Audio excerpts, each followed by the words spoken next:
Hola a todos. Soy Carolina López Ruiz, soy profesora de clásicas en la Universidad Estatal de Ohio.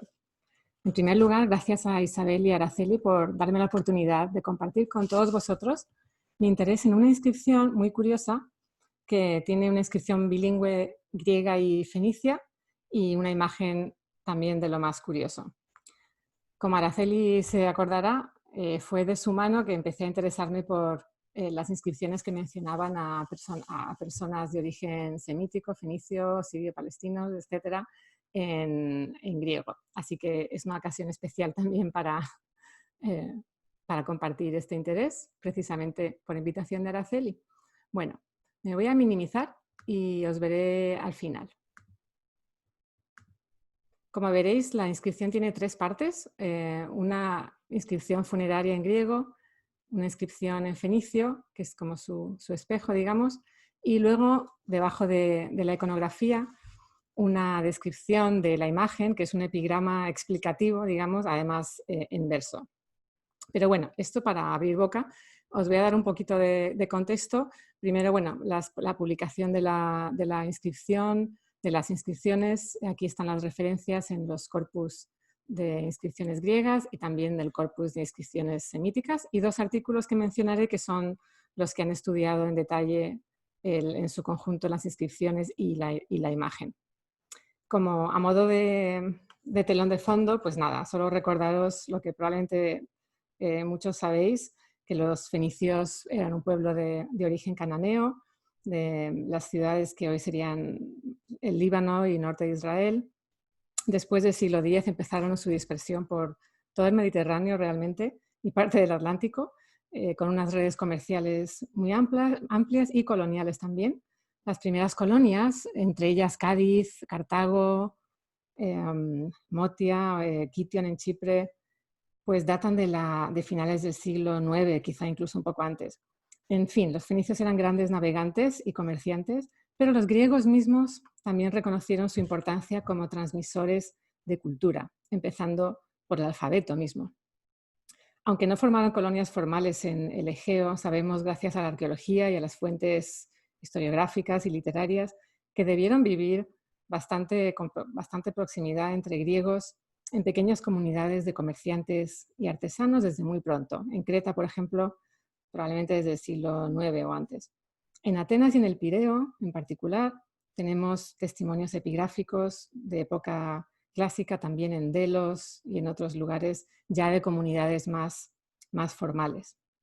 Pero la falta de fuentes narrativas internas de los fenicios, la verdad que nos deja bastante en la oscuridad acerca de sus creencias.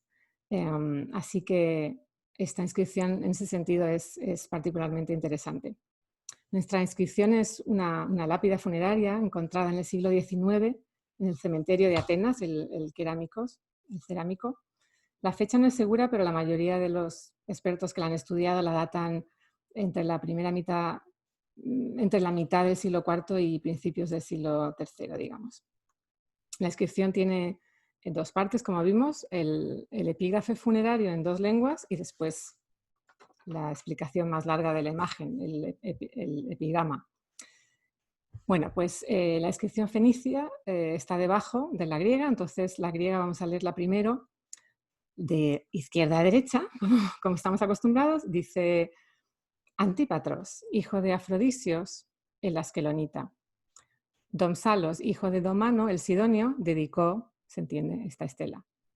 Y después la inscripción fenicia, que se lee de derecha a izquierda, dice: yo soy Shem, hijo de Abdastart, el asquelonita. Esta es la estela, ¿se entiende? Esto es lo que yo dediqué. Domsale, el hijo de Domano, el sidonio. La vocalización en fenicio es un poco hipotética, ya que no se escribían las vocales.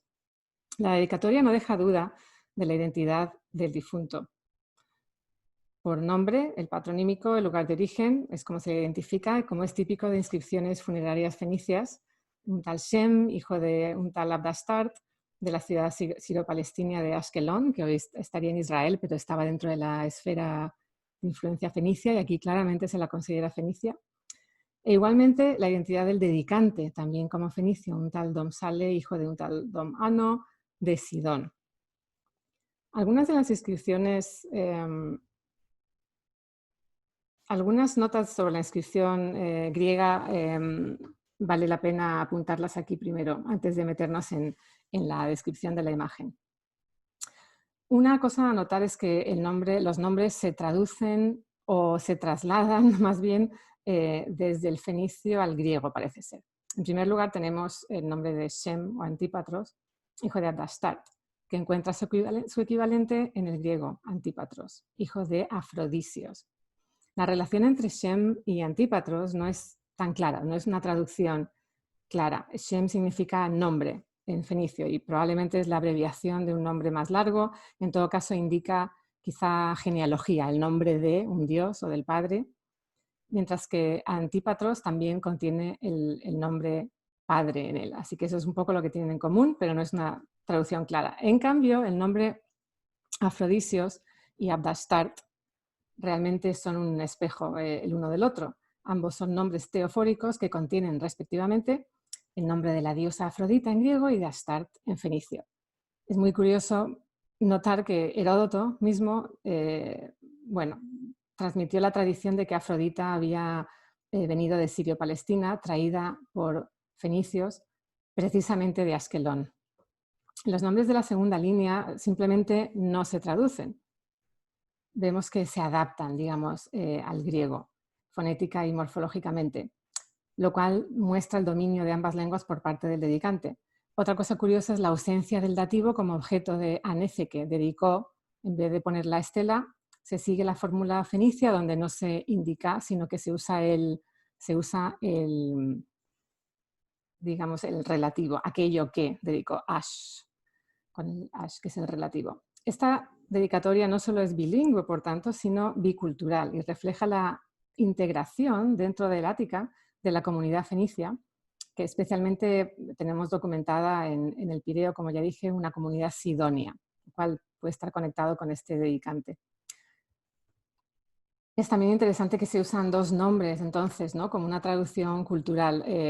Probablemente la persona utilizaría un nombre, el griego, u otro, el semítico, según el contexto.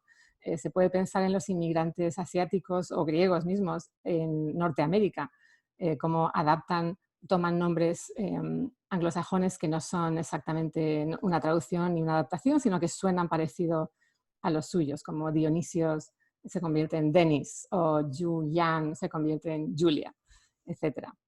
Pasamos a la iconografía, que desde luego es intrigante y sin paralelos evidentes ni en iconografía griega ni fenicia. La descripción básica es que hay un cuerpo extendido en una cama o una plataforma, el difunto claramente, y un león que le ataca por el lado de su cabeza, mientras que por el otro lado una figura humana desnuda parece confrontar al león, quizá para alejarlo, empujarlo. Y para complicar las cosas vemos una proa de un barco saliendo como por detrás de la cabeza de la persona que está empujando al león. Algunos habían propuesto que fuera una misma figura, una persona con cabeza de barco, porque este trozo está dañado, como se puede ver, pero la mayoría de los expertos que lo han examinado coinciden en que son dos niveles diferentes. Bueno, pues esto es lo que tiene la imagen y aquí está el epigrama hexamétrico que lee: que nadie se asombre de esta imagen, porque un león aparece por uno de mis lados y por el otro una proa, pues el león hostil, Eichthroleón, vino con la intención de dispersar mis cosas, taemacelon sporasai, pero amigos, philoi, me protegieron y me honraron con esta tumba aquí. Los amigos, entiende que los que deseé, que añoré, cuando se alejaron del barco sagrado. Y la última línea: dejé Fenicia y en esta tierra yo, un cuerpo, un cadáver, estoy enterrado. Ahora bien, Jennifer Steger y Olga Tribulato, cuyas referencias di al principio, han tratado esta estela y el grado de biculturalismo de sus textos y su iconografía. Ambos son a la vez griegos en lengua y estilo y claramente extraños, foráneos a la cultura griega. La extrañeza se ve en detalles lingüísticos que ya hemos apuntado y también en el contenido de las imágenes y en la explicación misma, que nos deja bastante atónitos y confusos. Me limitaré a dar algunos puntos claves y pistas con referencia a la cultura funeraria fenicia para intentar entender un poco mejor lo que está pasando. Una cosa fundamental es que esta viñeta, digamos, en su totalidad tiene un carácter simbólico, relacionado con el pasaje a la otra vida y sus peligros. O por lo menos eso es lo que me parece a mí y tanto a Olga Tribulato como a Jennifer Stager. El león tiene que ser interpretado entonces simbólicamente. Probablemente el barco también, aunque eso está más en el aire. Es decir, no se comió un león a Shem Antípatros, ni necesariamente se ahogó en el mar. La simbología en general del león y el barco y el contenido, digamos el contexto funerario, apuntan a un ámbito relacionado con Astarte o Astart. El patronímico mismo de Shem indica una especial relación con esta diosa. Astarte era la diosa principal de la fertilidad y la vida, incluyendo la vida después de la muerte para los fenicios. En este aspecto adoptaron los fenicios para representar la gran parte de la iconografía de Isis, las flores de loto, el bebé Horus y también el león como símbolo de Isis. Los fenicios eran grandes amantes de los amuletos que usaban tanto en vida como en las tumbas, y aquí tenemos algunos ejemplos que tienen que ver precisamente con Horus e Isis, la flor de loto, cajas de amuletos también con formas zoomórficas de varias diosas y dioses, etc. A su vez, Astarte está representada a menudo como una leona, también Istart, Isis, Bastet y otras diosas de este tipo, de diosas maternas y de la fertilidad. Y el motivo del ataque del león, bien a un ciervo, a un humano, a un toro, era frecuente como metáfora del poder. También pasa al mundo griego en el arte arcaico. Astarte era una diosa protectora también de los navegantes, como Afrodita y Hera en el mundo griego. La iconografía de barcos con proas en forma de león se interpretan en esta clave de alusión a Astarte, como vemos en algunas monedas fenicias. También hay que mencionar, que esto me lo encontré haciendo algunas búsquedas, a la leona del Zoo de Chicago que se llamaba Isis y que ha muerto este año y salió en las noticias, lo cual quiere decir que la gente que trabaja en este zoo sabe bastante de mitología. Pero bueno, volviendo a nuestro asunto, ¿cómo se combinan estos elementos en este caso en particular? Steger, por ejemplo, propuso que el león malevolente era realmente Astarte misma, representada de manera agresiva, pensando quizá que esto representa que Shem Antípatros quizás sí murió en el mar, literalmente, pero en todo caso el león sería un símbolo de Astarte. Yo estoy de acuerdo con una lectura un poco más escatológica de Olga Tribulato, en que el león no sería Astarte, sino un demonio o monstruo de los que amenazan el pase seguro del alma al más allá. Una cosa también muy egipcia, lo de tener entidades que te intentan impedir el paso, ¿no?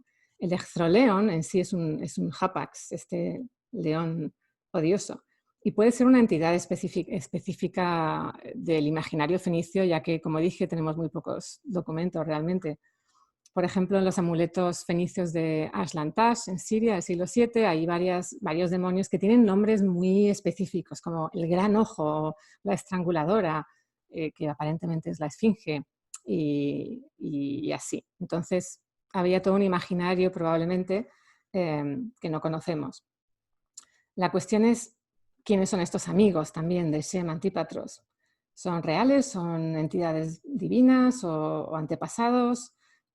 Son entidades que si no le hubieran ayudado, digamos, estos demonios podrían haber impedido a Shem su pasaje al más allá, o es algo más literal, como que al darle sepultura, amigos suyos o familiares le salvaron de este destino en el más allá, de quedarse en una especie de limbo, le recuperaron, por ejemplo, a lo mejor sí que murió en el mar y recuperaron su cuerpo, también impidiendo que se quedara su alma sin ir al más allá, como ocurre en la Odisea o en la Eneida, ¿no? Es un motivo bastante conocido. El caso es que no lo sabemos. Quizá era un tipo de psicopompoi, en fin, el desnudo heroico de la figura barco con el barco, quizá apunta a una identidad de tipo divino, ¿no? Divino o heroico. ¿Y qué son mis cosas? Taema, el alma, sus miembros, su cuerpo, sus amuletos, no lo sabemos. El barco también hay que interpretarlo probablemente como algo relacionado con el más allá. Los fenicios parece que creían en un viaje a la eternidad que representaban con un barco. Hay algunos amuletos y pinturas en algunas tumbas en Túnez que pueden indicar esto. También el hecho de que muchos yacimientos fenicios tenían sus necrópolis al lado izquierdo, al lado oeste de ríos o de valles, también una cosa como que parece tomada del mundo egipcio.